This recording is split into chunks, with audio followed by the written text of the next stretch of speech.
বিশ্ব champion Argentina আসন্ন ম্যাচকে সামনে রেখে তাদের শেষ মুহূর্তের প্রস্তুতি সম্পন্ন করেছে। আগামীকাল সকাল 7টায় আইসল্যান্ডের মুখোমুখি হবে লিওনেল স্ক্যালোনির দল।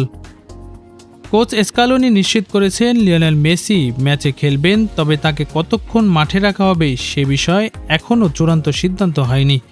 দলের ভারসাম্য বজায় রাখা এবং ইনজুরির ঝুঁকি এড়াতে বিষয়টি মাথায় রেখেই মেসির খেলার সময় নির্ধারণ করা হবে। সম্ভাব্য একাদশে 4-3-3 ফরমেশনে দেখা যেতে পারে। আক্রমণভাগে মেসির সঙ্গে লাউতারো মার্তিনেজ ও থিয়াগো আলমাদাকে দেখা যাওয়ার সম্ভাবনা রয়েছে। মিডফিল্ডে থাকবেন রদ্রিগো দে পল, অ্যালেক্সিস ম্যাকালিস্টার ও এনজো ফার্নান্দেজ। ইনজুরি পরিস্থিতিতেও সুখবর রয়েছে আর্জেন্টিনা শিবিরে।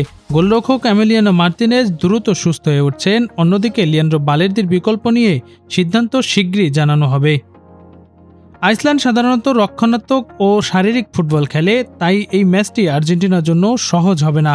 তাই বিশ্বকাপের প্রস্তুতির অংশ হিসেবে এটি স্ক্যালোনির দলের জন্য একটি গুরুত্বপূর্ণ পরীক্ষা হতে যাচ্ছে।